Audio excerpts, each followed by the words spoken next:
dejó la pandemia y bueno, la crisis que se sigue sintiendo en muchas partes por la pandemia. ¿Se viene algo peor económicamente, financieramente hablando, por el tema de Ucrania y la invasión de Rusia? No digo solamente para Ucrania, para el mundo. ¿Tú cómo lo ves? Pues mira, definitivamente, mientras la cuestión de Ucrania no se resuelva, sí, la economía misma pende de un hilo, la producción de alimentos pende de un hilo, el establecimiento o la fijación de precios también penden de un hilo. ¿Por qué? Porque ya vimos que Rusia ha sido más consciente y más responsable que Estados Unidos, y lo digo de verdad, sin ningún sentimiento prorruso, porque no conozco a ningún ruso en la vida, pero lo digo con un análisis estructural en el sentido de que si los mismos rusos en este momento contrajeran su producción de petróleo y cerraran la llave del gas, dirían en este momento, ¿saben qué? Ustedes me están sancionando, no les está importando mi población civil, no les está importando que al darnos al traste nuestra economía con sanciones brutales van a sufrir 140 millones de seres humanos, pues entonces nosotros también le cerramos al gas y le cerramos al petróleo y háganse bolas con su propia crisis. Y vimos una embarradita pequeña en días pasados de las primeras 2 semanas de marzo del 2022, como cuando empezó Estados Unidos a endurecer las sanciones, que se restringió la oferta en el mercado de petróleo y de gas, cómo se dispararon los precios. Y vimos en Estados Unidos que si a la población estadounidense dicen, al gringo muestra imágenes de muerte, muestra imágenes de pobreza, muestra imágenes de injusticia, muestra imágenes de corrupción, y le va a parecer normal porque está familiarizado con ello en las películas. Pero al gringo tócale el bolsillo subiéndole la gasolina o los precios de la canasta básica y en ese momento el gringo te hace una guerra civil. En ese contexto, Rusia podría sabotear sin problema la economía de Estados Unidos y eso sería muy peligroso en el sentido de que efectivamente,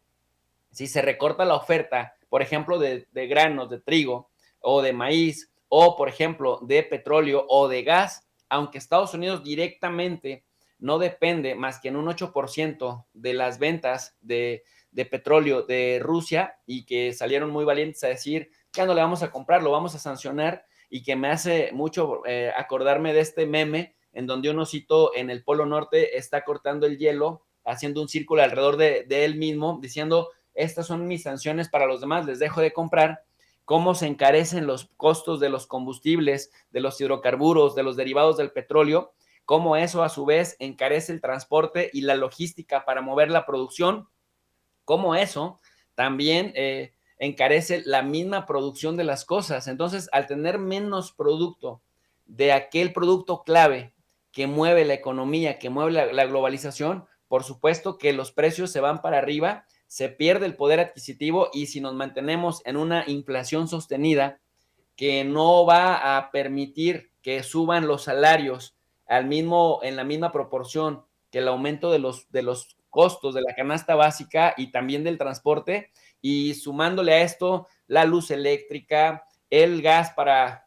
mantenerte frío en la época de verano o para calentarte en la época de invierno, que sobre todo en Estados Unidos, en Canadá, en Europa, suelen ser tremendos, tanto los veranos en calor como los inviernos en frío, y que con este hidrocarburo bueno, bonito y barato, pues habían estado manteniéndose en un desarrollo consistente,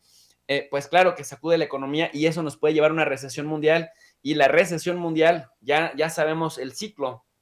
genera pobreza, aumenta la pobreza, consolida las desigualdades, aumenta la violencia, y esto pues también da pie, Vicente querido, para que se restrinjan conquistas sociales que ya habíamos tenido. Y entonces en esto retomo unas ideas que compartía Pablo Iglesias, el vicepresidente del gobierno español, el creador del partido Podemos, que decía finalmente las guerras derechizan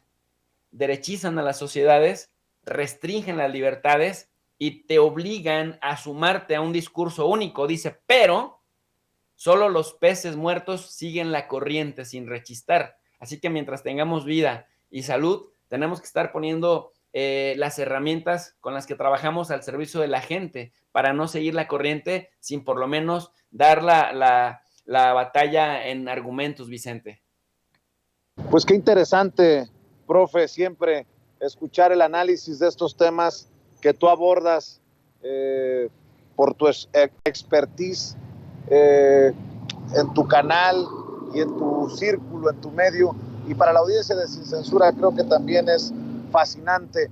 Profe, ¿por qué no invitamos precisamente a la gente a la gente que nos está viendo, a las miles de personas que están conectadas en estos momentos, para que vayan a tu canal y para que también estén al pendiente de tus participaciones en los medios que cada vez son más, ponen atención y buscan tus opiniones en medio de una crisis como la que se está viviendo al otro lado del mundo? Gracias, querido Vicente. Pues claro que sí, quiero invitar a toda la audiencia de Sin Censura a que nos visiten también en el canal de Tu Profe de RI. RI significa Relaciones Internacionales, en donde abordamos temas de geopolítica, temas de relaciones internacionales, de organismos internacionales y, por supuesto, pues vemos los escenarios geopolíticos, cómo se configuran o se reconfiguran en la medida que pues ciertas cosas se quedan en el tintero. Transmitimos de 4:30 de la tarde en adelante y también a las 10:30 de la noche, todos los días, de lunes a viernes, y les dejamos siempre una lectura en formato PDF completamente gratuito para que la gente, como hacemos en la universidad, haya esta práctica de reflexión verbalizada, pero también de lectura individual, que la gente pueda profundizar más. Y nada más para comentar, Vicente, que fíjate que me llegó un documento, un reporte del Organized Crime and Corruption Reporting Project, que es esta organización que sacaron los reportes de Pandora, los documentos de Pandora, el Pandora Papers, en donde, bueno, pues resulta que también el presidente ucraniano Volodymyr Zelensky llegó al poder con la promesa de limpiar Ucrania de corrupción, pero resulta que los Pandora Papers revelan que él y su círculo cercano también eran beneficiarios de una red de compañías extraterritoriales, incluidas algunas que poseían costosas propiedades en Londres, pero que Chipre y las islas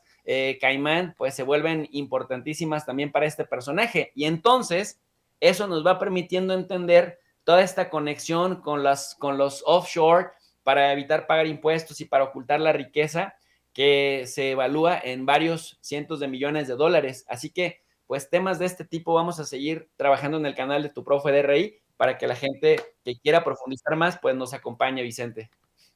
Hola, qué fuerte lo que acabas de decir, profe, estamos al pendiente. Yo por lo pronto te mando un abrazo, muchas gracias por compartir con la audiencia de Sin Censura. Éxito, profe. Abrazo fuerte, amigo, y muchas gracias por el espacio. Claro que sí.